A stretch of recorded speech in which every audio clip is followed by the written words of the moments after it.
Obviously, most importantly, you need a racket. I've got 3 here. I've matched them to meet the same specs. And the benefit of having multiple rackets when you're trying to find out your perfect setup is you can try something different on each one. But underneath that, each stock frame is slightly different. And I've been able to modify each one to meet the same stock specifications. What you'll probably want to have is some kind of scale. This is a food scale. It's not super accurate, it goes down to the gram, but I can figure out if it's high or low reading very easily. I prefer to use a tailor's tape measure just because it helps with all the measurements I can do, but I usually also have a ruler on hand for measuring my lead tape. As far as lead tape goes, I like to buy them in reels. I've gone through 6 or 7 of these at least. It's just cheaper in bulk and it lasts a while. I also like to have a small scale that's very accurate so I can measure the grams I add specifically.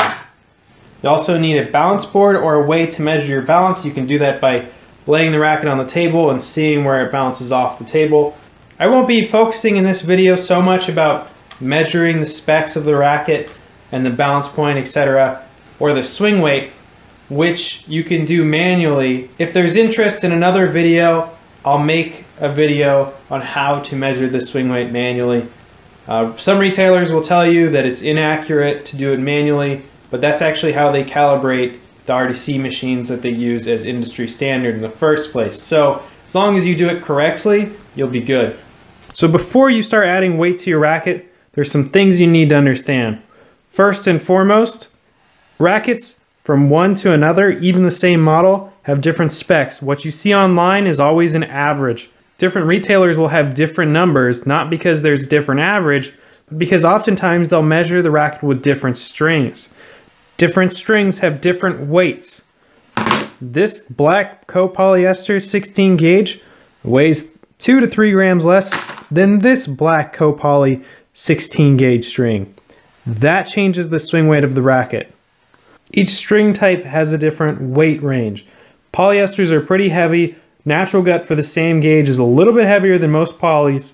Multi-filament is usually the lightest. I haven't done any research on Kevlar or used it too much, so I can't make any comments about the weight comparison. But that's something just to keep in mind. Although the differences aren't huge, they're notable. Switching from this poly to the other poly I had is about 3 to 4 swing weight points. That's somewhat notable. If you have 2 frames identically set up, you'll feel that difference. Next, what I want to say is everything on the racket counts, including dampeners. This dampener is a certain height, a certain length up on the frame, which means the 3 to 4 grams that this dampener specifically weighs is going to impact the swing weight about 3 to 4 points. One of the biggest misconceptions in swing weight is this idea that adding weight to the handle will decrease the swing weight. That's completely wrong. There's nowhere on the racket that you can add weight and decrease the swing weight. Every time you add weight to the racket, you also increase the swing weight, even on the handle. On the handle though, it's the least noticeable because it's so far away from the center of mass and it's so close to where the swing weight is measured. Again, that 10 centimeter point up on the racket. So we get back to levers. That's why when we add weight up at the tip of the frame up here, it has the biggest impact, and right here, if we add 3 grams, it's a very small impact. Compared to up here, it's going to be a bigger impact. And if we add weight here, it's going to be in between those two. That's where we can use a calculator to help us figure this out. There are a number of good calculators out there online. I'll leave one in the description below, and you can use that one. But in order to use that correctly, you need to be very careful about your measurements. Measurements are everything. The correct measurements will make or break your calculations. If you use the wrong measurements, you might as well not do it at all. You can see we have a 27-inch racket, so anywhere I add weight, I have to find the right length along the frame to put that in with a calculator. Adding weight to the hoop will increase the swing weight the most, especially towards the top, compared to the throat and the handle. When adding weight to the handle, you can add a lot of weight. When adding weight to the handle, you can add a lot of weight before you start increasing swing weight to anything even noticeable. In fact, I've added over 20 grams to the bottom of someone's handle before and seen a 1 swing weight point increase. That means you basically can go crazy down here, while up here you have to be a little bit more careful about how much you add and where you add it.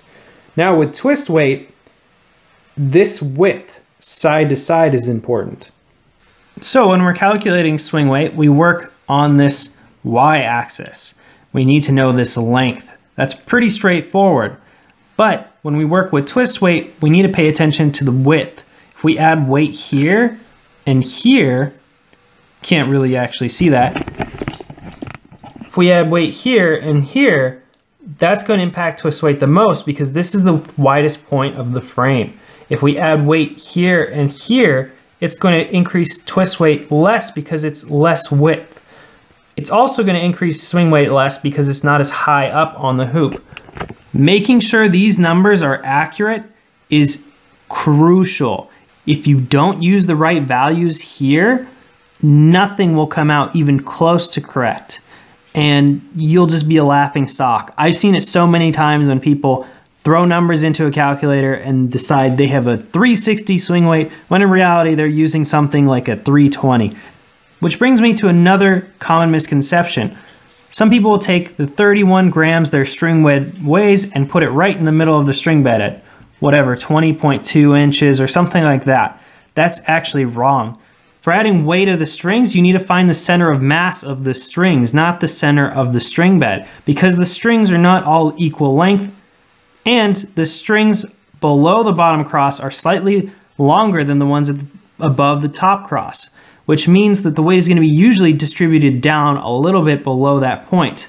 Now that usually like ½ inch or ¼ inch difference doesn't make a lot of difference when we're talking about a dampener, which is something that weighs 3 to 4 grams depending on which one we're talking about. But when we're working with a huge amount of weight like 31 grams or 27 grams, 28 grams, 33 grams, that ½ inch makes a big difference in the end swing weight. And that's very important to realize and be aware of. One of the biggest problems most people have when they start to modify their racket is not knowing where to start. Maximizing your swing weight is probably the most important thing to do that takes some of the most time to figure out and explore because you have to adjust your game and you have to adjust your strokes. It's not easy to do. But I would say this is probably the first thing you should do.